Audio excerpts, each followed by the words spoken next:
जय हिंद दोस्तों। आज का टॉपिक बहुत ज्यादा इंटरेस्टिंग होने वाला है दोस्तों, क्योंकि आज जो हम सीखने वाले हैं चैप्टर का सीखने वाले हैं प्लानिंग। और प्लानिंग के दोस्तों हम ऑलरेडी फर्स्ट जो टॉपिक्स है वो कंप्लीट कर चुके हैं, मतलब पार्ट 1 जो है इसका बन चुका है दोस्तों। और अब जो है वो पार्ट 2 है। और मेरी स्पेशल रिकमेंडेशन है कि पहले आप पार्ट 1 देखें, उसके बाद पार्ट 2 पे आए, ताकि आपको बहुत ज्यादा ये वीडियो समझ में आएगी दोस्तों।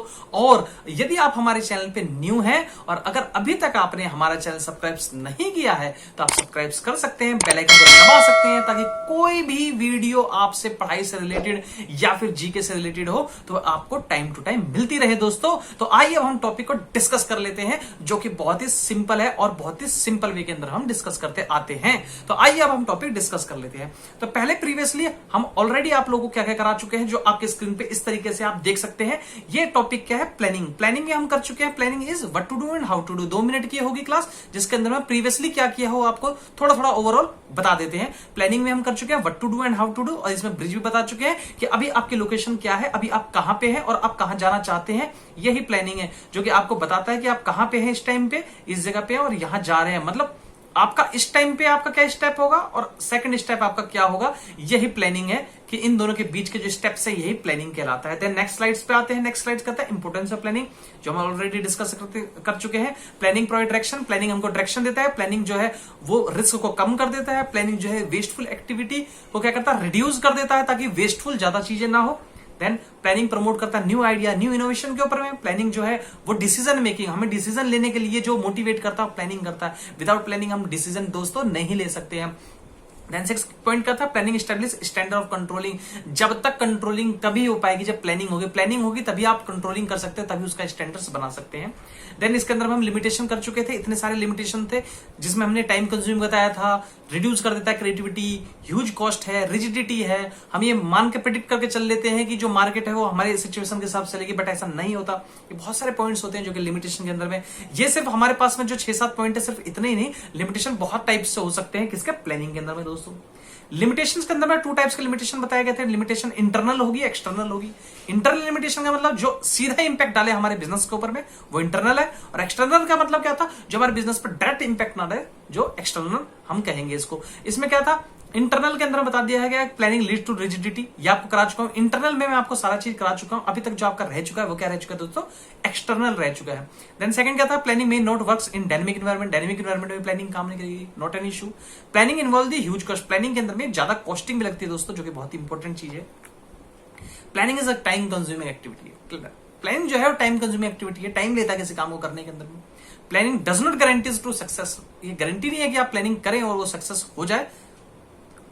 Then planning reduce the creativity. Planning आपके क्रिएटिविटी को, आपकी चीज को डिमिनिश कर देता है, कम कर देता है। क्यों, इसमें मैंने लास्ट टाइम पे बहुत डिटेल में डिस्कस किया था किस तरीके से वो कम कर देता है। अब हम पढ़ लेते हैं जिसका नाम है external limitations of planning. Planning की एक्सटर्नल लिमिटेशन क्या है, बाहर लिमिटेशन क्या है। मतलब एक तो इन लिमिटेशन होगी विद इन ए फर्म। देखिए, अगर मान के चलिए ये आपकी फर्म है, इस फर्म के अंदर जितने लिमिटेशन थे वो हम इंटरनल लिमिटेशन कर चुके हैं। अब जो दोस्तों हम डिस्कस करने वाले वो हमारा क्या है, एक्सटर्नल। कौन कौन से फैक्टर्स हैं बाहर के जो कि हमारे प्लानिंग के ऊपर में क्या इंपैक्ट डालने वाले हैं। देखिए एक्सटर्नल लिमिटेशन में क्या कहता है, दे आर दोज लिमिटेशन, ये वो लिमिटेशंस होते हैं planning which arises due to external factor. ये एक्सटर्नल फैक्टर की वजह से, बाहर की चीजों की वजह से असर डालती है हमारे ऊपर में दोस्तों। Over which an organisation has no control. हमारे इस पे कोई कंट्रोल नहीं है। आज जो कोरोना वायरस के वजह से आज मार्केट पूरी तरीके से वैनिश हो गई है। मार्केट पूरी तरीके से क्या डिप्रेशन पीरियड में जा चुकी है। डिप्रेशन का मतलब बिल्कुल नीचे गिर चुकी है। इस कंडीशन पे क्यों, क्योंकि हमारा इस पे कोई कंट्रोल नहीं है। कोरोना पे हम पे कोई कंट्रोल नहीं है, इस वजह से पूरी की पूरी मार्केट क्या होगी, आज कोलैप्स हो चुकी है। तो एक्सटर्नल लिमिटेशन वो होती है जिसके ऊपर में हम कंट्रोल नहीं कर सकते, और इंटरनल पे हम कंट्रोल कर सकते हैं। देखिए फर्म आपकी ये वाली है, आप इस फर्म के अंदर में अंदर होने वाले सारे डिसीजंस, अंदर होने वाले सभी चीज पे आप कंट्रोल कर सकते हो एक स्टेजेस तक, बट इसके बाहर होने वाली कोई भी चीज को आप नहीं कर सकते। जैसे मैं वेदर की बात करता हूं, मानिए कि अभी बाढ़ आ गई, फ्लड आ गया, कोई भी समथिंग एल्स कुछ भी हो गया, इस पे आप किसी भी तरीके से कुछ नहीं कर सकते। तो ये होते हैं एक्सटर्नल फैक्टर्स। बिल्कुल सिंपल है, इंटरनल फैक्टर्स क्या होते हैं और देन सेकंड एक्सटर्नल फैक्टर्स क्या होते हैं। इसमें करते हैं first point, change in government policy, government ने पॉलिसी चेंज कर दी। अब देखिए आज टाइम पे अगर मैं बात करता हूं तो गुजरात की और बिहार की बात करता हूं।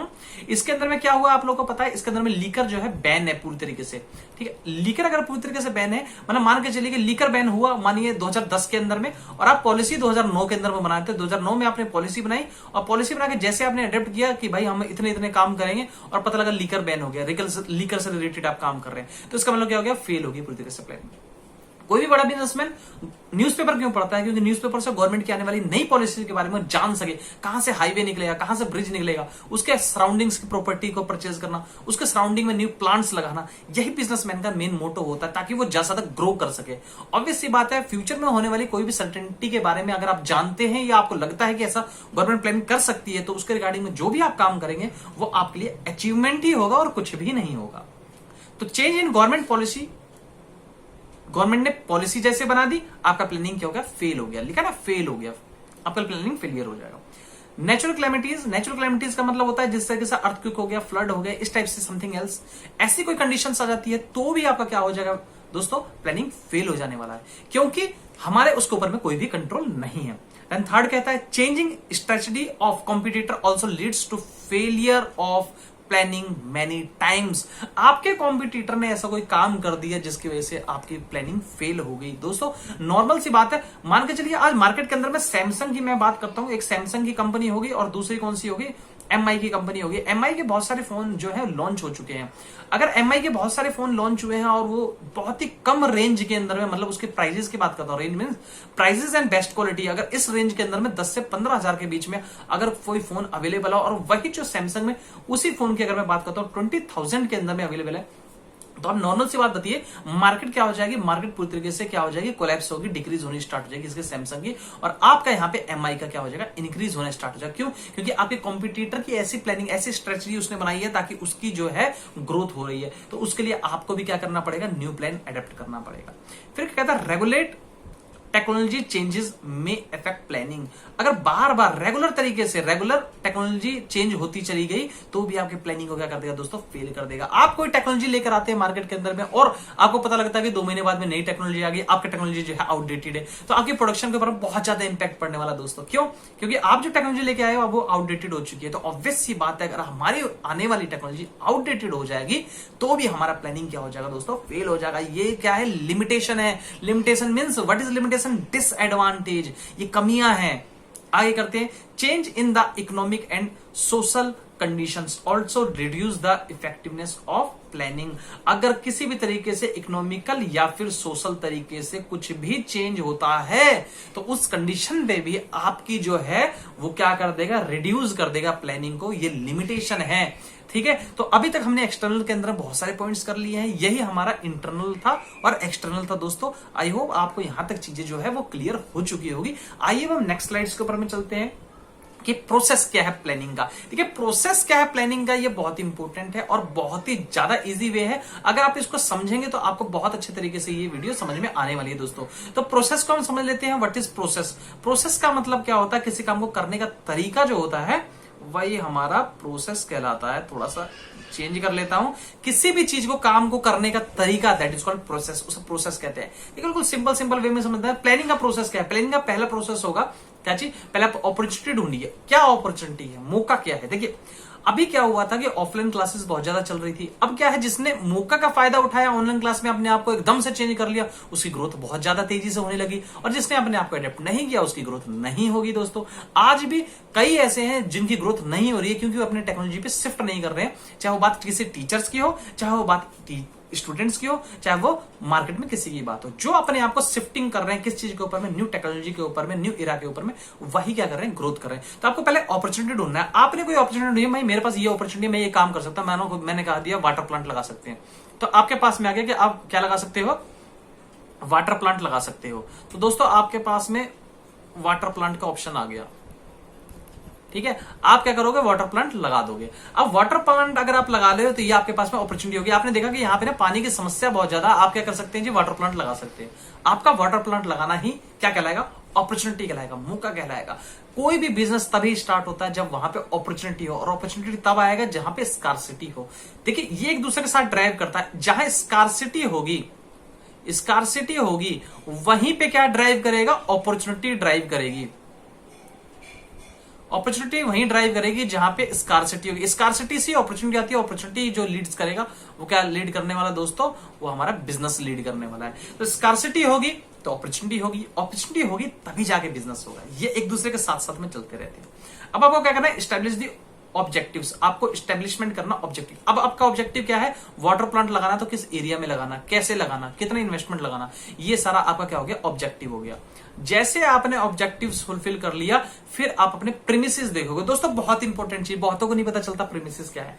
प्रीमिसेस आपके सराउंडिंग्स में है, आपके चारों तरफ जो चीजें हैं वो प्रीमिसेस है। चाहे मैं मान के चलता हूं कॉस्ट ऑफ मशीनरी, प्लांट्स, आपके लेबर्स, आपके सराउंडिंग्स में काम करने वाले सारे फैक्टर्स, अगर मैं फैक्टर्स की बात करता हूं सबके सब हमारे प्रीमिसेस है।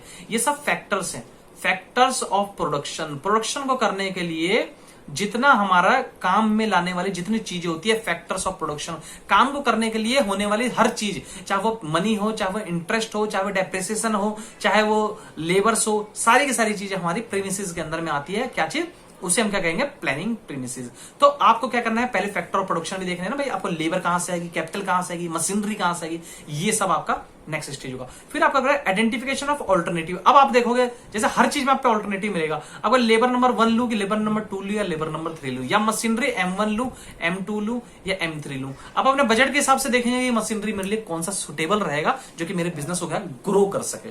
तो आपको ये क्या करना है, फैक्टर ऑफ प्रोडक्शन को कैलकुलेट करना है ताकि उससे आपको क्या हो सके दोस्तों, हेल्प हो सके।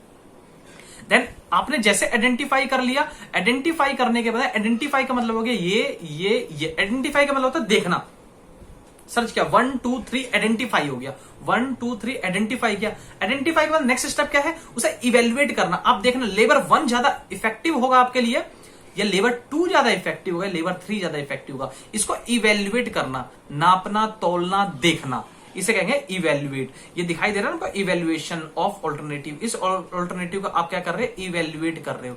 आपने जब इवेल्युएट किया तो आपको निकल गया कि हमारे लिए L3 जो है वो ज्यादा अच्छा है, L3 बहुत हमारे लिए परफेक्ट रहेगा। और यहां पर मशीनरी कह दी कि M1 हमारे लिए इसका कॉम्बिनेशन ज्यादा अच्छा रहेगा क्योंकि L3 कॉम्बिनेशन M1 के साथ में। तो ये चूज हो गया किस चीज का, ऑल्टरनेटिव आपने चॉइस कर लिया, आपने चूज कर लिया कौन सा ऑल्टरनेटिव अच्छा है। तो कहोगे सर L3 अच्छा है जिसके साथ में मशीनरी M1 लगा दूंगा, इट विल बी बेस्ट रहेगा। ये कोई इश्यू की बात नहीं है। आगे क्या कहता है, फिर आप क्या करोगे, इस प्लान को स्टेब्लिश करने के लिए क्या करोगे, एक्शन लाओगे। इसे फॉलो अप कहते हैं। तब आपका एक्शन होगा। किस चीज का एक्शन होगा, एक्शन का मतलब ये नहीं होता कि एक्शन डिशम करना, एक्शन का मतलब होता है काम को करना। बिल्कुल सिंपल, एक्शन का मतलब आप इनिशिएट कर रहे हो, अब काम स्टार्ट कर रहे हो, तो ये चीज एक्शन हो गया। तो ये स्टेजेस हो गया, बिल्कुल सिंपल है। पहले आप क्या करोगे, पहले आप अपॉर्चुनिटी ढूंढोगे, मौका ढूंढोगे, फिर आप क्या करोगे, जब अपॉर्चुनिटी होगी ऑब्जेक्टिव्स होंगे, फिर प्रीमिसेस, आपको प्रीमिसेस को इवेल्युएट करोगे, आइडेंटिफाई करोगे, आइडेंटिफाई करके इवेल्युएट करोगे, इवेल्युएट करके आप उसमें से चूज करोगे कौन सा बेस्ट है, उसको आप फिर क्या करोगे, फॉलो अप में लगा दोगे। That is the planning. Planning का क्या है, प्रोसेस है। यही प्लानिंग के प्रोसेस को हम ब्रीफ में आप दोस्तों आगे पढ़ने जा रहे हैं। तो आइए आगे की स्लाइड्स के अंदर हम देख लेते हैं। नेक्स्ट स्लाइड कहता है planning process. What is planning process? पहला सेटिंग ऑब्जेक्टिव। देखिए सबसे ऊपर हमने देखा था ना, आपने क्या कर दिया, ऑब्जेक्ट सेट किया है। तो आइए अब इसके अंदर में क्या करते हैं, सेटिंग ऑब्जेक्टिव्स। ऑब्जेक्ट को सेट करना। आप पहले आपका ऑब्जेक्ट क्या है, हर किसी का अपना अपना ऑब्जेक्ट होता है। आपका ऑब्जेक्ट है आई वांट टू स्कोर 90%, आप 90% स्कोर करना चाहते हैं, ये ऑब्जेक्ट है। हर किसी का दोस्तों कुछ ना कुछ ऑब्जेक्ट होता है। ऑब्जेक्ट का मतलब उद्देश्य, आपका टारगेट, आपका क्या टारगेट है। हर किसी का अपना इंडिविजुअल एक टारगेट होता है। कोई कंपनी जिसने 20,000 कोई चीज सेल करी है, 20,000 यूनिट, तो उसका नेक्स्ट टारगेट क्या होगा कि भाई मैंने आज 20,000 यूनिट्स अगर मैंने सेल करी है तो मेरा नेक्स्ट टारगेट होगा 20,000 से मैं प्लस करूं। That will be target. Target होगा किसका, उस कंपनी का, उस फर्म का, कि उस टारगेट को अचीव तो करे उससे ज्यादा अचीव करे, तब हम मान के चलेंगे कंपनी ग्रो कर रही है, वरना कंपनी जो है दोस्तों ग्रो नहीं कर रही है। ये बहुत इंपॉर्टेंट चीज होती है। पहला आता है objective specific what the organisations want to achieve. पहले स्पेसिफिक ये होगा कि ऑर्गेनाइजेशन को क्या चाहिए, पहले से आप बताओ। ऑर्गेनाइजेशन को क्या चाहिए, हर ऑर्गेनाइजेशन को चाहिए ग्रोथ हो। ग्रोथ तब होगी जब सेल इंक्रीज होगी, सेल का इंक्रीज होगी जब एडवर्टाइजमेंट होगा, अच्छे लेबर्स होंगे, अच्छी मशीनरी होगी, टाइम पे ऑर्डर्स होंगे, सब के सब चीजें दोस्तों एक दूसरे के साथ में चलती रहती है। Next objective can be set. Objective आप सेट कर सकते हो फॉर द इंटायर, मतलब इंटायर का मतलब होता है पूरी तरीके से, इंटायर का मतलब होता है पूरी ऑर्गेनाइजेशन के अंदर में, या स्टैंडर्ड टू ईच डिपार्टमेंट। एक एक डिपार्टमेंट को आप कह सकते हो कि ये डिपार्टमेंट हमारा हो सकता है, या फिर आप क्या कह सकते हो दोस्तों, आप कह सकते हो इंटायर ऑर्गेनाइजेशन, पूरी ऑर्गेनाइजेशन का एक ऑब्जेक्टिव हो सकता है, या फिर इंडिविजुअल सबके अपने अपने ऑब्जेक्टिव्स हो सकते हैं दोस्तों।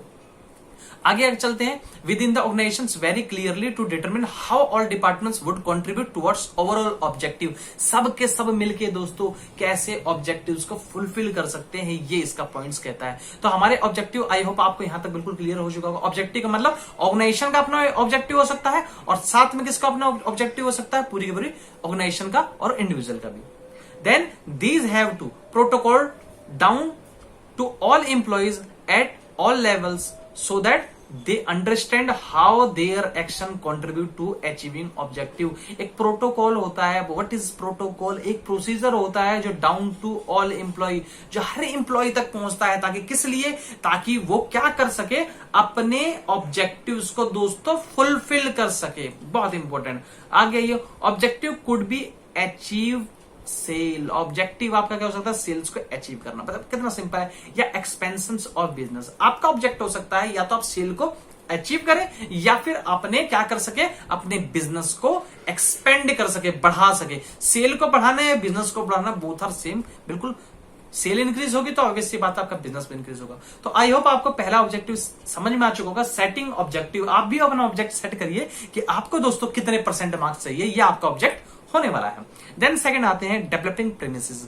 प्रीमिसेस मैंने आपको बता चुका, आपके सराउंडिंग्स में जितनी चीजें हैं सबके सब हमारे प्रीमिसेस है, वो सब हमारे बिजनेस के ऊपर में डायरेक्टली और इनडायरेक्टली इंपैक्ट डालने वाले। तो आइए दोस्तों हम प्रीमिसेस में कर लेते हैं।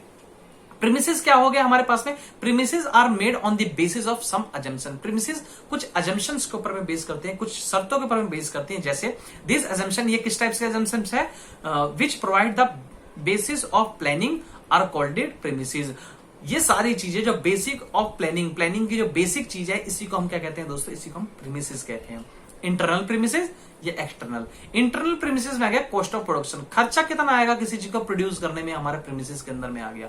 दूसरा कैपिटल क्या लगेगी हमारी, मैंने आपको बताया लास्ट टाइम पे, कैपिटल कितनी लगेगी, हमारी मशीनरी क्या होगी। ये सारे हमारे प्रीमिसेस हो गए जो कि डायरेक्टली कंपनी के ऊपर में इंपैक्ट डालने वाले हैं। तो आपको क्या करना है, इसको डेवलप करना है। अब डेवलप कैसे होगा, मशीनरी कैसे डेवलप होगी, तो डेवलप नहीं होगी दोस्तों, ये मैं सीधा सिंपल सा वे कह रहा हूं, आप पे जो मशीनरी आउटडेटेड है उसको आप चेंज करके क्या करोगे, न्यू मशीनरी पे आओगे, मतलब नए मशीन बनाने वाले। आई होप दोस्तों आपको डेवलपिंग की प्रीमिसेस के अंदर में कोई दिक्कत नहीं होगी। तो आइए हम आगे कर लेते हैं। देखिए प्रीमिसेस के अंदर में हम कई सारे पॉइंट्स कर चुके हैं कि प्रीमिसेस कौन कौन सी चीजें होती है जो कि डायरेक्टली कंपनी के ऊपर इंपैक्ट डालती है। देन नेक्स्ट स्लाइड पे चलते हैं। नेक्स्ट स्लाइड क्या है, नेक्स्ट स्लाइड कहता है identify the alternative course of action. आपको आइडेंटिफाई करना है, आप देखना है कि आपका कोर्स ऑफ एक्शन क्या होगा, अब कौन सा कोर्स ऑफ एक्शन है जो आपके ऊपर इंपैक्ट डालने वाला है। आइडेंटिफाई का मतलब मैंने आपको लास्ट टाइम बताया, आपको देखना है, आइडेंटिफाई करना है कि कौन सी चीज आपके लिए बेस्ट होगी, या कौन सी मशीनरी या कौन सी आपके पास लेबर बेस्ट होगा, यही आइडेंटिफाई कहलाता है, मतलब देखना। तो पहले कहते हैं after the setting the objective, जैसे आप सेट कर लेंगे ऑब्जेक्टिव्स को, जैसे आपका ऑब्जेक्टिव सेट हो गया, manager make a list of alternative thought which the organization can achieve its objectives. मतलब जैसे ही आपका ऑब्जेक्टिव फुलफिल हो जाएगा, मैनेजर लिस्ट निकाल लेगा कि हमारे पास में कौन कौन से ऑल्टरनेटिव्स है, कौन कौन से चीजें हैं आइडेंटिफाई करने के लिए, जिसको वो आइडेंटिफाई करने वाला है। जैसे sale could be increase short any of the following इस तरीके से आप सेल्स को इंक्रीज कर सकते हो। तो ये आइडेंटिफाई हो गया, मतलब आपको देखना है कि इसमें से हम कौन सा ऑप्शन ले। पहला क्या कहता है, इनहेंसिंग एडवर्टाइजमेंट एक्सपेंडिचर, मतलब आपको इनहेंस करना है एडवर्टाइजमेंट एक्सपेंडिचर को। पहला अपॉइंटमेंट द सेल्समैन, आप सेल्समैन को अपॉइंट करोगे ताकि डोर टू डोर सेल करे, मतलब घर घर जाकर सेल करे। इसे कहेंगे घर घर जाकर सेल करना, घर घर जाकर सेल्स करना, ठीक है। ये आ गया आपके पास में। देन नेक्स्ट है बाय ऑफरिंग द डिस्काउंट, या फिर आप ऑफर करना चाहते हो, क्या डिस्काउंट ऑफर करना चाहते हो, ज्यादा आप डिस्काउंट देना चाहते हो, या एडिंग मोर प्रोडक्ट लाइन, या आप और भी ज्यादा प्रोडक्ट्स दे सकते हैं। जैसे आपके पास में सराउंडिंग्स 1 और 2 और 3 प्रोडक्ट है, तो आपने क्या कर दिया 10 प्रोडक्ट और लेकर एकदम से मार्केट में आ गए। तो ऑब्वियस सी बात है, जितनी ज्यादा प्रोडक्ट होगी उतनी ज्यादा सेल्स की वैल्यू भी क्या होगी, इंक्रीज होने वाली है दोस्तों। तो यही इसके अंदर में चीज कहता है कि आपको आइडेंटिफाई करना है इसमें से कौन सी ऐसी चीज है जिसको मैं अडॉप्ट करूं तो मेरी जो सेल्स है वो इंक्रीज हो सकती है। देन फोर्थ पॉइंट क्या कहता है, evaluating the alternative course of action. अब उसका इवेल्युएट करोगे, आपने पहले आइडेंटिफाई कर लिया कि ये चीज है, अब उसे इवेलुएट करना, आप उसके पॉजिटिव एंड नेगेटिव दोनों एक्सपेक्ट को देखोगे साथ साथ में और उसे जज करोगे कि हमारे लिए कौन सा बेस्ट रहेगा और हमारे कंपनी के लिए कौन सा बेस्ट रहेगा। जैसे positive and negative expect of each and every proposal needs to evaluate the determine their feasibility and consequence in the light of each objectives to be achieved। मतलब कि हर ऑब्जेक्टिव्स के अंदर में क्या होता है, पॉजिटिव एंड नेगेटिव दोनों impact होते हैं, यही चीज है। ताकि उसमें आप फाइनेंशियल प्लानिंग देखोगे, रिस्क रिटर्न्स देखोगे, ट्रेड ऑफ देखोगे, इंपॉर्टेंट सारी चीजें आपको रिस्क वगैरह देख के आइडेंटिफाई करना है कि आपके लिए दोस्तों कौन सी चीजें जो है वो इसमें बेस्ट होने वाली है। तो हमारा फोर्थ पॉइंट भी आई होप आप लोगों को समझ में आ गया। जैसे इसमें आपको कोर्स ऑफ एक्शन में देखना कि ऑल्टरनेटिव आपके लिए कौन सा बेस्ट रहने वाला है। तो आइए नेक्स्ट स्लाइड पे आते हैं। नेक्स्ट स्लाइड कहता है सिलेक्टिंग द बेस्ट ऑल्टरनेटिव। आपने सब कुछ कर लिया, अब आपको क्या करना है, आपको बेस्ट ऑल्टरनेटिव देखना, सबसे अच्छा ऑल्टरनेटिव क्या होगा आपके पास में, ऑल्टरनेटिव जो बेस्ट होगा आपको उसको चूज करना है, यही इसके अंदर में लिखा हुआ है। जैसा real point of decision making, सबसे डिसीजन मेकिंग का रियल पॉइंट कहता है best plan has to be adopted and implement. यही होता है, बेस्ट प्लान को आप एडॉप्ट करो और इंप्लीमेंट करो, लागू करो। The ideal plan most feasible, profitable and with least negative consequences. मतलब फिजिबल हो, आसानी से काम में लाने वाला हो, प्रॉफिटेबल हो, मतलब उससे प्रॉफिट निकलता हो, देन लीस्ट नेगेटिव कॉन्सिक्वेंसेज, उसकी जो कॉन्सिक्वेंसेज है कि नेगेटिविटी जो है वो कम हो, मतलब नेगेटिव कम हो, प्रॉफिट ज्यादा निकले और फिजिबल हो, हर जगह लागू हो सके। इन सब चीजों को देखते हुए हम क्या कर देंगे, बेस्ट प्लान को दोस्तों क्या करेंगे, अडॉप्ट करेंगे। यही इसके अंदर में बात कही है। Most plan may not be subjected to mathematical analysis. हर प्लान जो होता है वो मैथमेटिकल एनालाइज नहीं कर सकते आप। किसी किसी चीज को हम सब्जेक्टिव भी करते हैं, एक्सपीरियंस वाइज भी करते हैं, जजमेंट भी करते हैं। इन सब चीजों को करने के बाद में हम प्लान को क्या करते हैं, डिसाइड करते हैं। देखिए आपने मैथमेटिकली देख लिया कि इसके अंदर प्रॉफिट ज्यादा है, बट एक्सपीरियंस करके देखना और या किसी से एक्सपीरियंस लेके देखना या किसी से जस्टिफाई करके देखना कि भाई कौन सा जो हमारा काम है वो बेस्ट रहेगा, ताकि हमारा आउटपुट जो है दोस्तों वो ज्यादा निकल सके। देन नेक्स्ट जो है बहुत इंपॉर्टेंट चीज है, ऊपर आपने सिलेक्ट कर लिया, अब उसको क्या करना है, जब आपने सिलेक्ट कर लिया कि बेस्ट कौन सा है, तो आपको पास एक ही बस रास्ता बचता है कि उसे इंप्लीमेंट कर देना, लागू कर देना, ताकि आप उसको क्या कर सको, फॉलो अप में ले सको। तो जैसे आपने इंप्लीमेंट किया, इंप्लीमेंट का मतलब क्या, putting the plan into the action. Plan को एक्शन में लेकर आना, काम में लगा दिया, अब प्लान को आपने एक्टिव कर दिया। अब प्लान एक्टिव कर देने का मतलब क्या हो गया कि आप प्रोडक्शन भी कर रहे हो और हर काम कर रहे हो। जैसे आपने प्लान इंप्लीमेंट किया, आपके सारे काम दोस्तों स्टार्ट हो चुके हैं। यही हमारा प्लानिंग का दोस्तों प्रोसेस होता है। दोस्तों जो 7th पॉइंट है इसका, वो क्या चीज है दोस्तों जो इसका 7th पॉइंट है वो क्या चीज है, ये कहता है फॉलो अप एक्शन। अब तब तक काम को करना ताकि उसको देख रहे किस टाइप से करना, ताकि वो क्या चीज है, लागू हो जाए। तो दिस इन्वॉल्व्स, ये इन्वॉल्व करता है क्या, मॉनिटरिंग। मॉनिटरिंग का मतलब आपको पता ही होगा, जैसे क्लास के अंदर में क्या होता है, ये मॉनिटर है और बाकी नीचे सारे के सारे बच्चे बैठे हैं। ये क्या कर रहा है, क्लास को, ये क्लास को मॉनिटर कर रहा है, मॉनिटरिंग कर रहा है। इट मींस क्या, देखरेख कर रहा है। ताकि देखरेख का मतलब इसके नजर में सारे बच्चे हैं, सबको देख रहा है और सबको सही तरीके से काम करवा रहा है। The plans and ensuring that activities are performed according to the schedules. और सारे के सारे काम शेड्यूल से हो रहे हैं कि नहीं हो रहे, ये किसका हो गया, यही मॉनिटरिंग करना, इसे कहते हैं फॉलो अप एक्शंस। ये जो है इसका 7th पॉइंट, वो मोस्ट ज्यादा इंपॉर्टेंट पॉइंट था दोस्तों। तो आइए नेक्स्ट स्लाइड के ऊपर हम आते हैं, टाइप्स ऑफ प्लान। देखिए टाइप्स ऑफ प्लान जो है मोस्ट इंपोर्टेंट पार्ट है। टाइप्स ऑफ प्लान का मतलब होता है पार्ट्स कितने हैं प्लान के, ये हमको सीखना है, that is called the types of plan. आइए टाइप्स ऑफ प्लान के अंदर मैं आपको बता देता हूं। देखिए एक होता है सिंगल यूज प्लान और एक होता है आपका स्टैंडिंग प्लान। ये दो हो गए, एक हो गया सिंगल यूज प्लान और एक स्टैंडिंग प्लान। तो सिंगल यूज में आपका सिर्फ प्रोग्राम और बजट सिंगल यूज प्रोग्राम है, प्रोग्राम एंड बजट। आपका पहला देखिए स्लाइड्स के अंदर programme and budget single use plan है। तो पहला आपका आ गया प्रोग्राम और दूसरा आ गया आपका बजट। ये जो दो है वो सिंगल यूज प्लान है। सिंगल यूज प्लान का मतलब क्या होता है, ऐसा प्लान दोस्तों जो सिर्फ एक बार काम आता हो, उसे हम सिंगल यूज प्लान कहते हैं। आप एक प्लान बनाओ और एक बार काम आ जाए, वो सिंगल यूज प्लान कहते हैं। आपके घर में मैरिज हो रही हो और आप मैरिज के अंदर में क्या करते हो, डेली बैठ के प्लान बनाते हो? नहीं। क्या मैरिज होने के बाद भी प्लान बनाते हो? नहीं। आप मैरिज वन टाइम बनाते हो और जैसे वो टारगेट या काम कंप्लीट हो जाता है, आपका प्लान दोस्तों जो होता है वो खत्म हो जाता है। फिर नए भाई बहन की शादी जब होगी तो नया प्लान बनाएंगे। इट मीन्स क्या हो गया, वो प्लान जो कि सिर्फ एक बार काम आता हो उसे हम कहते हैं single use plan. Then second जो प्लान होता है उसे कहते हैं स्टैंडिंग प्लान, जो बार बार बनाया जाता है जैसे आपका टारगेट हर साल, क्या आप टारगेट बनाते हो कि हर साल आपने टारगेट बनाया कि हमारे मार्क्स अचीव कितने कितने होने चाहिए, या मैं किसी सेल्समैन की बात करता हूं कि सेल्समैन की टारगेट क्या है कि इस साल मैंने इतना सेल करा तो अगले मंथ में इतना सेल करूंगा, या अगले क्वार्टर इतना सेल करूंगा, अगले ईयर में इतना सेल होगा मेरा। ये सारे उसके जो टारगेट्स होते हैं ये क्या होंगे, स्टैंडिंग प्लान्स कहलाएंगे दोस्तों। तो सिंगल यूज प्लान का मतलब जो फर्स्ट एक बार यूज होते हैं, और स्टैंडिंग प्लान्स का मतलब जो बार बार यूज होते हैं। तो ऊपर के जितने भी प्लान्स हो गए आपके पास में 6 बचे हुए, वो सारे के सारे आपके हो जाएंगे स्टैंडिंग प्लान्स, और जो नीचे के 2 हो गए आपके बजट और प्रोग्राम, ये आपके जो दोस्तों होने वाले हैं, इसको कहेंगे हम क्या चीज, सिंगल यूज प्लान। नॉर्मल तरीके से अगर हम इसको समझते हैं तो मैं समझता हूं कि इससे ज्यादा सिंपल कुछ भी नहीं होगा। ये दिखने में टॉपिक्स बहुत ही ज्यादा छोटे होते हैं, लेकिन बहुत सारे ऐसे बच्चे हैं जो इस टॉपिक को इग्नोर कर देते हैं, सही तरीके से नहीं सीखते हैं, ताकि उनको लगता है कि भाई ये तो बहुत ज्यादा कॉम्प्लिकेट होने वाला है, इसमें कई सारी चीजें एक दूसरे के साथ में मिलती हुई दिखती है। तो जब हम इस टॉपिक्स को करेंगे तो आई होप आपको बहुत अच्छे तरीके से समझने में आने वाला है। तो मैंने क्या बताया आपका बजट और प्रोग्राम जो होगा दोस्तों आपका सिंगल यूज प्लान है, और बाकी बचे हुए जो 6 के 6 बच गए आपके, वो कौन से होंगे, स्टैंडिंग प्लान होंगे। ठीक है ना, ये आपके होंगे स्टैंडिंग प्लान्स। ठीक है, तो ये 2 हो गया single use plan, single use plan, और अगला हो गया आपका स्टैंडिंग प्लान। तो आइए दोस्तों हम एक एक करके एक एक चीज को सीख लेते हैं, जो कि बहुत ज्यादा सिंपल होने वाला है दोस्तों। और आई होप यहां तक अगर आपने कर लिया तो आपके पास में कुछ ज्यादा बचना नहीं है जो कि आपको करने वाला है। आइए सिंगल यूज प्लान में क्या क्या देखा पढ़ लेते हैं। Single use plan, a single use plan in a business refers to plan develop on develop for a one time project. ये एक वन टाइम प्रोजेक्ट आपको बताया ना, आप शादी ब्याह में अपने घर के अंदर में आप सब फंक्शन को अटेंड कैसे करोगे, कैसे फ्रेंड्स आएंगे, कैसे आपके रिलेटिव्स आएंगे, ये सब चीजें दोस्तों क्या हो गया, आपका हो गया वन टाइम प्रोजेक्ट। तो ये सिंगल यूज प्लान को हम कहेंगे। तो इसमें क्या कहता है, ऐसा प्लान जो कि डेवलप आप कर रहे हैं वन टाइम प्रोजेक्ट और events that has one specific objective, जिसका सिर्फ और सिर्फ एक ही ऑब्जेक्टिव है। It applies to activities that do not recur और रिपीट।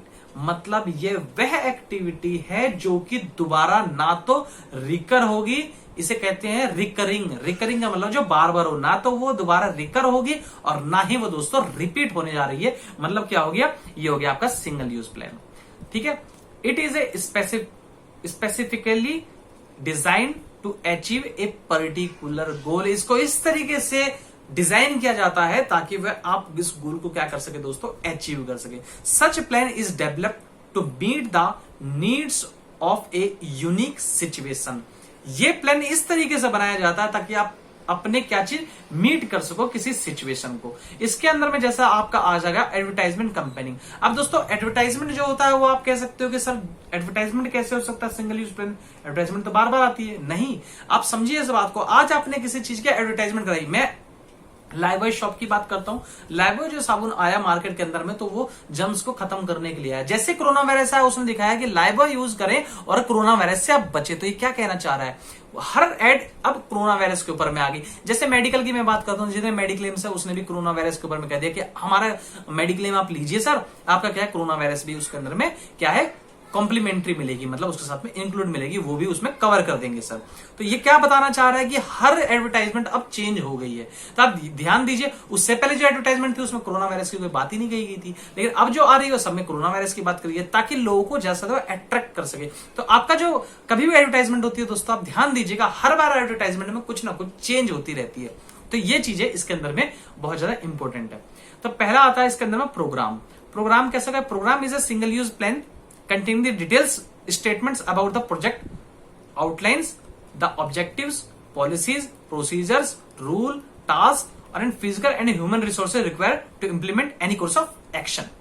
मतलब प्रोग्राम का मतलब क्या होता है, प्रोग्राम का मतलब होता है एक सिस्टमेटिक वे से करने वाले सारे के सारे काम प्रोग्राम कहलाते हैं। ये एक सिंगल यूज प्लान होता है जिसमें आप अपने ऑब्जेक्टिव्स, पॉलिसीज और हर चीज को एक बार बनाते हो और उसी पे इंप्लीमेंट करके अपने काम को करते हो। तो प्रोग्राम की अगर मैं बात करता हूं, प्रोग्राम क्या है, single use programme, single use plan हो गया। और प्रोग्राम का मतलब, प्रोग्राम क्या होता है, एक तरीके से सब काम को करना। अगर मैं बात करता हूं सभी काम का मिक्सिंग क्या है, तो प्रोग्राम है। आपकी कंपनी में हर बंदा जो काम कर रहा है वो प्रोग्राम के तहत में आएगा। हर चीज फुल, इसके अंदर में आप सीधा से कह सकते हो क्या चीज, फुल कंपनी वर्क। आपकी कंपनी के सारे काम, ये देखिए कीवर्ड्स है जिसको आपको याद रख के आपको इसका पूरा का पूरा समझना है। तो फुल कंपनी वर्क, आपके कंपनी में होने वाले सभी के सभी काम प्रोग्राम्स के अंदर में आते हैं, चाहे वो मैनेजर के वर्क्स हो, चाहे वो वर्कर के वर्क्स हो, चाहे इंडिविजुअल्स किसी के वर्क्स हो, सबके वर्क्स को हम प्रोग्राम के अंदर में हम करेंगे। देन नेक्स्ट आता है budget. What is budget? Budget क्या है? Budget is a statement of expected result, कहां गया कर्सर, हाँ जी, expected result expressed in numerical terms of a definite period of time in the future. Budget एक statement होता है जिसमें हम न्यूमेरिकल टर्म्स के अंदर में बजट बनाते हैं। हर किसी का अपना अपना एक बजट होता है और हर बजट जो होता है एक बार आप यूज करोगे, सेकंड टाइम उसका यूज नहीं करने वाले हैं। दोस्तों आप पार्टी में जा रहे हो, आपने यहां से बनाया कि भाई मैं जा रहा हूं पार्टी के अंदर में, आप जैसे दोस्तों यहां पे पार्टी के अंदर में जा रहे हो, आप पार्टी हॉल के अंदर में गए, पार्टी वार्टी करी, तो आप जो इसके अंदर में प्रोग्राम आपने बनाया, मैं कैसे जाऊंगा, बाइक कार या बाइक, आपकी ड्रेस क्या होगी, आपने ये बनाया, आप किस टाइम जाओगे, आपने बनाया, आपका बजट क्या होगा, कितना एक्सपेंस लगेगा आने जाने के अंदर में, आपने ये बनाया, क्या आप गिफ्ट देंगे, आपने बनाया। क्या आप मुझे बताइए, अगर आप नेक्स्ट टाइम भी अगर किसी के पार्टी शादी के अंदर में जा रहे हैं, किसी प्रोग्राम में जा रहे हैं, तो क्या आप यही काम करेंगे, क्या दोबारा ये सारे स्टेप्स को फॉलो करेंगे? क्या आपका एक्सपेंस सेम आएगा, क्या आपका गिफ्ट सेम होगा, क्या टाइमिंग कंजम्पशन सेम होगी, क्या आपकी ड्रेसिंग सेम होगी? नहीं होगी दोस्तों, क्योंकि हम बजट जो है हमेशा अपने चेंज करते रहते हैं। अगर मैं घर की बात करता हूं तो अगर आपके घर का राशन जितने का आता है हमेशा उतने का नहीं हो सकता, वो जरूर ऊपर या नीचे होने वाला है दोस्तों, क्योंकि बजट जो होता है वो सिर्फ सिंगल लाइन्स होती है, मतलब एक बार यूज होने वाली होती है। आई होप आपको सिंगल यूज प्लान के बारे में पूरी जानकारी मिल चुकी होगी। तो आइए अब नेक्स्ट स्लाइड्स के ऊपर में आते हैं दोस्तों। तो आपको कैसे याद रखना है बजट का मतलब क्या, आपके घर का या आपकी चीज का होम, इसके अंदर में आप याद रख सकते हो।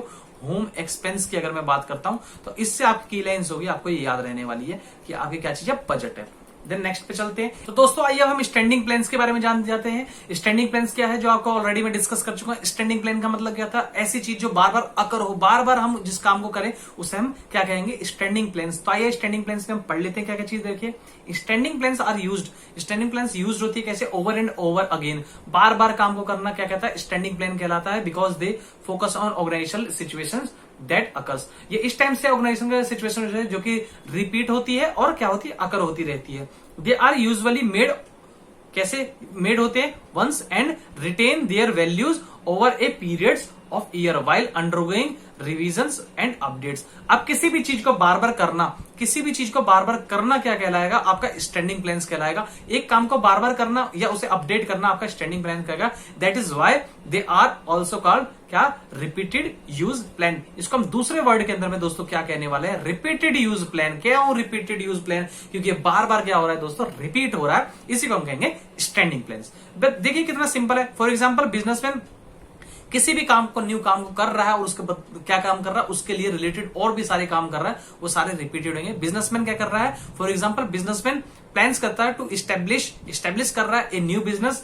Entrepreneur draft business plan, entrepreneur क्या करेगा, ड्राफ्ट करेगा क्या, बिजनेस प्लान में, before the opening the door to their business. अपने दरवाजे को, बिजनेस के दरवाजे को खोलने से पहले में सारी ड्राफ्टिंग करना, सारे को काम को करना कैसे, प्लान्स के, उसी को क्या कहेंगे हम। And they can use their plans to guide their efforts for years into the future. वो इस टाइप से गाइड करेगा ताकि वो अपने एफर्ट्स को फ्यूचर के अंदर में क्या कर सके, यूज कर सके और बार बार यूज कर सके। आइए अब इसके अंदर में पढ़ लेते हैं कौन कौन से इसके पॉइंट्स, इसके 6 पॉइंट जो बच गए हैं डिस्कस कर लेते हैं। Objectives most important. कैसे, हर बार आपका ऑब्जेक्टिव दोस्तों चेंज होता है। आपने एक ऑब्जेक्टिव बनाया, फुलफिल हुआ, सेकंड बनाओगे, फुलफिल हुआ, थर्ड बनाओगे, फुलफिल हुआ, फोर्थ बनाओगे। देखिए रिपीट होता जा रहा है, हर किसी का अपना ऑब्जेक्टिव जो है वो रिपीट होता रहता है। ये बिल्कुल ऐसा ही है, अगर क्लास फर्स्ट के अंदर में कोई बच्चा बैठा हुआ है तो फर्स्ट क्लास में उसका ऑब्जेक्टिव था अगर मानिए 60% नंबर, तो नेक्स्ट क्लास के अंदर में क्या कर देगा, सेकंड क्लास में उसका ऑब्जेक्टिव इंक्रीज होगा। हाँ जी, बिल्कुल नॉर्मल सी बात है कि उस टाइम पे उतनी बुद्धि नहीं होती है बच्चों में ताकि उस चीज को सोच सके। अगर मैं first year, second year, third year की बात करता हूं तो ज्यादा सुटेबल रहेगा दोस्तों। क्या कहता है इसके अंदर में, ऑब्जेक्टिव के अंदर में आता है, objectives are defined as and for the achievement of which an organization goes on working. Organization किसी काम को करने के लिए काम को कर रहा है, वही उसका क्या चीज है, ऑब्जेक्टिव है। हर ऑर्गेनाइजेशन की एक ऑब्जेक्टिव होती है ताकि सेल्स को मैक्सिमाइज कर सके या बिजनेस को एक्सपेंड कर सके। यही ऑर्गेनाइजेशन का क्या होता है, मेन गोल होता है। इसमें यही बात लिखी गई है, दे मे बी डिजाइंड, वो इस टाइप से डिजाइन करेगा as the desire future position, जो उसका फ्यूचर पोजीशन होगा, the management would like to reach, ताकि मैनेजमेंट क्या उस तक पहुंच सके। The first and foremost step of business planning process is setting organization objective. इसका सबसे इंपॉर्टेंट चीज क्या होता है किसी भी ऑर्गेनाइजेशन के लिए, ताकि वो सेटअप कर सके किसी को अपने ऑर्गेनाइजेशन को, तो ये इसके अंदर में आता है कि वो कैसे फोरकास्ट करे, सेट करे इस टाइप से अपने ऑब्जेक्टिव को। हर बिजनेसमैन को अपने ऑब्जेक्टिव को सेट करना चाहिए। जैसे एग्जांपल में कहता है इंक्रीज द सेल्स, सेल्स को इंक्रीज करना 10%, गेटिंग 20%, 10 से 20% को इंक्रीज करना किसको, गोल को ऑब्जेक्टिव्स कहलाएगा दोस्तों। इसके अंदर में बहुत सारी चीजें हो सकती है, जैसे ऑब्जेक्टिव के अंदर में आपका रिटर्न्स ऑन इन्वेस्टमेंट कितना होगा, objective should be clear and advisable. Objective जो आपका क्लियर होना चाहिए और पूरी तरीके से पता होना चाहिए कि इसके अंदर में क्या चीज होनी चाहिए। ऑब्जेक्टिव से मोस्ट इंपोर्टेंट पार्ट होता है किसी भी ऑर्गेनाइजेशन के लिए, ये स्टैंडिंग प्लान्स के अंदर में आता है। नेक्स्ट स्लाइड पे चलते हैं दोस्तों, तो वो क्या कहता है, स्ट्रेटेजी। क्या होती है स्ट्रेटेजी दोस्तों, बहुत इंपॉर्टेंट चीज है स्ट्रेटेजी। स्ट्रेटेजी का मतलब होता है आपका करने की रणनीति। दो योद्धा जब मिलके लड़ते हैं तो वो अपनी अपनी स्ट्रेटेजी बनाते हैं, उसी को हम कहते हैं स्ट्रेटेजी। मतलब मान के चलिए यहाँ पे क्या चीज है, यहाँ पे एक ग्रुप 1 है और ये ग्रुप 2 है और ये ग्रुप 3 है। ये आपस में क्या कर रहे हैं दोस्तों, कंपटीशन कर रहे हैं। जब कोई भी कंपटीशन करता है तो अपनी अपनी रणनीति बनाता है, उसी रणनीति को हम क्या कहते हैं इंग्लिश के अंदर में, यस। तो स्ट्रेटेजी क्या है, ये करता है रेफर्स टू दोज प्लान्स, ये उस प्लान को रेफर्स करता है with the organizations prepare to face various situation, सारे सिचुएशन को फेस करना कैसे, थ्रेट्स एंड अपॉर्चुनिटी। जो उसको थ्रेट्स मिले और जो उसको अपॉर्चुनिटी मिले, थ्रेट्स का मतलब इसमें धमकी नहीं होती, थ्रेट्स का मतलब होता है उसको मिलने वाले शॉक्स, सरप्राइजेस, इसको कहते हैं threats. When the managers of organizations prepare a new strategy for a business is called internal strategy। आप स्ट्रेटेजी इस टाइप से बनाओगे ताकि आप बिजनेस को क्या कर सको, रन कर सको, यही इसके अंदर में मोस्ट इंपोर्टेंट चीज है। तो आपको रणनीति बनाना है ताकि आप क्या कर सको। अब दोस्तों नॉर्मल सी बात है, आपका जो कॉम्पिटिटर वो बार बार एक नई चीज लेकर आएगा, उससे अच्छी आपको रणनीति बनानी पड़ेगी, तभी जाके आप उसको ओवरकम हो सकते हो उस चीज से। तो ऑब्वियस सी बात है कि स्ट्रेटेजी जो है वो वन टाइम नहीं बनती है, बार बार बनती है, इसीलिए हम इसे क्या कहेंगे, स्टैंडिंग यूज प्लान। ठीक है ना, ये सिचुएशन। एग्जांपल कहता है election of medium of advertisement, आप sorry selection of medium of advertisement. आपका सिलेक्शन करना कि आपका मीडियम ऑफ एडवर्टाइजमेंट क्या होगा। मीडियम ऑफ एडवर्टाइजमेंट का मतलब आप प्रिंट मीडिया देना चाहते हो लाइक न्यूज़पेपर, या आप टेलीमीडिया देना चाहते हो टेलीविजन एडवर्टाइजमेंट, या आप रेडियो के थ्रू में देना चाहते हो आप advertisement, radio advertisement, voice advertisement. आप सिलेक्शन करोगे किस टाइप से आपका डिस्ट्रीब्यूशन होना चाहिए या किस टाइप से आपका एडवर्टाइजमेंट होना चाहिए। नेक्स्ट है पॉलिसीज। पॉलिसीज दोस्तों बहुत इंपॉर्टेंट चीज होती है। पॉलिसी किस टाइप से इंपॉर्टेंट चीज है, ऐसा कोई नहीं है जो कि विदाउट पॉलिसी काम करे। हर किसी बिजनेस में अपने अपने पॉलिसीज होती है, चाहे वो इंटरनल हो चाहे वो एक्सटर्नल हो।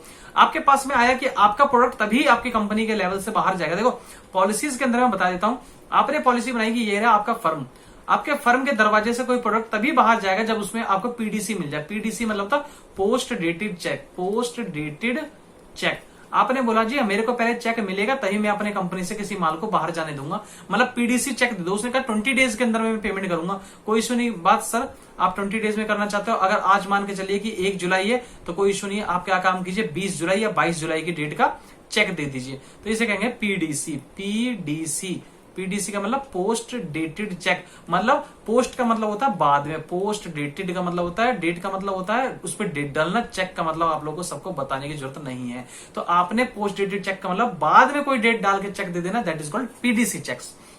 तो उसको कहा कि आप एक काम कीजिए सर पीडीसी चेक दे दीजिए तो मैं अपने प्रोडक्ट को अपनी फर्म से बाहर निकाल दूंगा। ये हमारी कंपनी के साथ प्रोटोकॉल है, ये हमारी कंपनी की पॉलिसीज है। तो हर कंपनी की अपनी अपनी पॉलिसीज होती है जिससे उसे एडेप्ट करना पड़ता है। लाइक दैट हर बैंक की अगर मैं बात करता हूं तो हर बैंक दोस्तों क्या करता है, अपनी पॉलिसीज को एडेप्ट करता रहता है। Policy refer to general guidelines. Policy क्या है, जनरल गाइडलाइंस है which bring the informality in decision making for achievement of organisation objective. ये इस टाइप से यूनिफॉर्मेटली होता है ताकि क्या कर सके, ताकि वो क्या कर सके, ऑर्गेनाइजेशन के ऑब्जेक्टिव्स को फुलफिल कर सके। They provide the directions to that the managers of an organization. वो इस टाइप से काम करता है ताकि वो डायरेक्शन दे सके, कैसे ऑर्गेनाइजेशन को डायरेक्शन दे सके। और वो कहता है फ्लेक्सिबल होता है। एग्जांपल के तौर पे अगर मैं बात करता हूं तो selling the goods on the cash basis. आपने कहा सर हमारे बिजनेस की पॉलिसी क्या, हम कैश बेसिस काम करते हैं, हम कोई भी उधारी नहीं देते, हम कोई भी टाइप की क्रेडिट नहीं देते। तो ये आपकी कंपनी की पॉलिसी होगी। हर कंपनी हमें पॉलिसी पे काम करता है। कुछ बच्चे कंफ्यूज होते हैं सर पॉलिसी के अंदर जो आपने सबसे पहले प्रोग्राम बता दिया था सबसे पहले में, आप देखिए यहाँ पे सिचुएशंस के अंदर में याद कीजिए आपका प्रोग्राम और पॉलिसी में क्या डिफरेंस है। पॉलिसी क्या, हर कंपनी अपनी पॉलिसी बनाती है, एक स्टेजेस बनाती है कि इसके ये अधिकार है, इसके अधिकार है, और आप हम इस तरीके से काम करते हैं। प्रोग्राम में सबके काम आते हैं। प्रोग्राम में काम आएगा दोस्तों, जब मैंने लास्ट टाइम डिस्कस किया था, प्रोग्राम में आपका क्या आने वाला है दोस्तों, काम आने वाला है। और उसमें पॉलिसी के अंदर में दोस्तों क्या आने वाला है आपका, इसमें सबके क्या आने वाले, काम आने वाले। और उसके अंदर में दोस्तों क्या आने वाला है, उसके अंदर में आने वाला पॉलिसी के अंदर में अपने आपके जो आपकी कंपनी है या आपका फर्म है उसके अंदर में उसके क्या आने वाले, गाइडलाइंस आने वाले हैं। मतलब क्या चीज है, गाइडलाइंस। ये गाइडलाइंस बेस होता है, ठीक है ना, गाइडलाइंस बेस होता है। और वो किस बेस होता है, वो सबके फंक्शन के बारे में, सबके वर्क के बारे में बताता है। तो आइए पॉलिसी भी आप लोगों को समझ में आ चुकी है। नेक्स्ट स्लाइड पे चलते हैं। नेक्स्ट स्लाइड पे कहता है प्रोसीजर्स। What is procedure?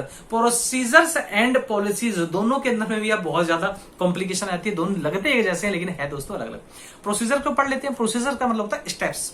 देखिए आपने पॉलिसी बनाई, पॉलिसी के तहत में आपको काम करना है, लेकिन प्रोसीजर, किसी काम को करने के प्रोसीजर जो होते हैं अलग अलग होते हैं। Procedure number 1, procedure number 2, procedure number 3। आप मुझे बात बताइए, खाना बन गया, खाना बनने के बाद में जब कढ़ाई जब उतार ली उसके बाद में नमक कौन डालता है? नमक क्या है, खाना बनाते समय डालते हैं। क्यों? क्योंकि उसका प्रोसीजर है। किसी भी काम को करने का जो स्टेप्स होते हैं, क्या क्या स्टेप है इस काम को करने के, दैट इज कॉल्ड प्रोसीजर। तो प्रोसीजर और आपका नेक्स्ट जो है आपका पॉलिसी, दोनों अलग अलग चीज होगी। पॉलिसी कंपनी का रूल्स है, इसके अंदर में कंपनी की गाइडलाइंस है। और आपका प्रोसीजर, प्रोसीजर के अंदर में क्या बता रहा है, प्रोसीजर बता रहा है आपको करने का तरीका है। ये आपका तरीका नंबर 1, 2, 3, 4, ये 1, 2, 3, 4 या के स्टेजेस हो गए। स्टेजेस किसी भी काम को करने के तरीके, किसी भी काम करने का प्रोसीजर कहलाता है। Procedure are those plans which determine this sequentially steps to carry out some works activity. इस टाइप से काम को करना, कैसे, सीक्वेंस वाइज में काम को करना। सीक्वेंटली का मतलब होता है सीक्वेंस वाइज में काम को करना। They indicates which works is to be done, किस तरीके से काम होगा, विच सीक्वेंस वे, मतलब सीक्वेंस मतलब तरीके से किसी काम को करना क्या कहलाता है, इसी को हम क्या कहेंगे, प्रोसीजर कहने वाले दोस्तों। प्रोसीजर किसी वर्क को करने का सीक्वेंस है और कुछ भी नहीं है, यही इसके अंदर में की लाइन है। They help in the performance of works, work के परफॉर्मेंस के ऊपर डिपेंड करता है। और procedures are guide to action, procedure इस टाइप से काम करता है ताकि आप किसी काम को कर सकें। दोस्तों एग्जांपल इसमें आते हैं, process adopt in the selections of employ. Employ को सिलेक्ट करना क्या है, आपका प्रोसीजर है। आप एम्प्लॉय को सिलेक्ट करने के अंदर में आप अपॉइंटमेंट लेटर दे के सिलेक्ट नहीं करते हैं, पहले आप क्या करते हैं, प्रिलिमिनरी स्क्रीनिंग। आप देख के देखते हो कि भाई इसमें एम्प्लॉय के अंदर में क्या अट्रैक्टिव है कि नहीं है, कि इसकी पर्सनालिटी है कि नहीं है, कैसा लगता है दिखने के अंदर में। नॉर्मल सा आप पहले लुकअप लेते हो, लुकअप लेने के बाद में आप उसका क्या करते हो, स्किल टेस्ट करते हो, फिर आप on the job of the job training लेके देखते हैं। ऐसे कई सारे स्टेप्स होते हैं जिसका आपको फुलफिल करने के बाद में आप उसे क्या कहते हैं, रिक्रूट करते हो दोस्तों, तब आप अपॉइंटमेंट लेटर देते हो। ये आपके स्टेप्स हो सकते हैं, इस स्टेप्स को फॉलो करने के बाद में कर सकते हैं। तो प्रोसीजर क्या है, प्रोसीजर वो स्टेप्स होते हैं जिसको फॉलो करने के बाद में, सीक्वेंस वाइज में फॉलो करने के बाद में आप उस काम को करते हो दोस्तों। देन नेक्स्ट आते हैं रूल्स के ऊपर। Rules is the most important functions in the management. Management के अंदर में बहुत इंपोर्टेंट फंक्शन आता है। Rules are the specific statement. देखिए आपने ऊपर जब पढ़ लिया वो आप देखिए तीनों चीज में थोड़ा थोड़ा आ गया। पॉलिसी मैंने बताया आपको गाइडलाइन से, हर किसी के अपने अपने गाइडलाइंस हो गए। प्रोसीजर आपको बताया स्टेप्स है, आपको सीक्वेंस वाइज में ऐसे ऐसे काम करना है। रूल्स क्या चीज है, रूल्स आप लोगों का हो गया किसी भी काम को करने के रूल्स बना दिए, अगर आप उसे ब्रेक करोगे तो पनिशेबल होगा। जहां पनिशमेंट मिले दैट इज कॉल्ड रूल्स। देखिए गवर्नमेंट ने आके बोला कि भाई आप सबके सब मास्क पहनिए, तो ये क्या चीज हो गया, एक तरीके से नसीहत होगी, लोगों को समझाया। लेकिन रूल्स बना दिया, रूल्स का मतलब आपको ओबे करना ही करना। अगर आप ओबे नहीं करते हो तो आप पेनल्टी चार्जेस लगेगी। पेनल्टी विद भी मॉनिटरी और नॉन मॉनिटरी। मॉनिटरी का मतलब जिसमें पैसा खर्च हो, और नॉन मॉनिटरी का मतलब जिसमें पैसा खर्च ना हो। मॉनिटरी का मतलब आपने मास्क लगाया, चलान काट के हाथ में दे दिया, दो जी मॉनिटरी, मतलब पैसे दो। दूसरा स्टेप क्या, उठाया जेल में डाल दिया। नॉन मॉनिटरी, उठा के पटक दिया भैया जेल के अंदर में। तो ये दोनों स्टेप्स के अंदर में आ सकता है। तो रूल्स क्या है, एक स्पेसिफिक स्टेटमेंट है, साफ साफ लिख रखा है, that tells what is to be done and what not to be done. मतलब क्या काम करना है, क्या काम नहीं करना है, स्पेसिफिक सिचुएशंस के अंदर में, that is called the rules. They have the indicates while the points are kept in mind. हमें इस तरीके से काम करना है ताकि अपने दिमाग में सही बातों को रख सके व्हाइल परफॉर्मिंग द टास्क और वर्क। जो भी हमारा टास्क या वर्क मिला उसे हमें क्या करना है दोस्तों, कंप्लीट करना है। रूल्स क्या है, रिजिड होता है। रूल्स आप चेंज नहीं कर सकते, डू नॉट चेंज। आप रूल्स को चेंज नहीं कर सकते क्योंकि क्या चीज रिजिड है, ठीक है। कोई इश्यू की बात नहीं। एग्जांपल नॉन स्मोकिंग, अगर आपको लिए बोर्ड लगा पड़ा नॉन स्मोकिंग, किसी भी ऑर्गेनाइजेशन में अगर नॉन स्मोकिंग का बोर्ड लगा और आपने स्मोकिंग कर लिया तो आपको क्या कर सकते हैं, आपको पनिशमेंट मिल सकती है दोस्तों, इसी को कहते हैं रूल्स। रूल्स ओबे नहीं करोगे दोस्तों तो आपको पनिशमेंट मिलेगी, दैट इज कॉल्ड रूल्स। तो आइए दोस्तों अब नेक्स्ट जो है वो आपका लास्ट टॉपिक है जिसका नाम है मेथड्स। मेथड्स, ये भी अगर आप देखेंगे तो मेथड्स कैसे, अच्छा रूल्स आपको समझ में आ गया, रूल्स पनिशेबल होता है, रिजिड होता है, जिसे आप चेंज नहीं कर सकते।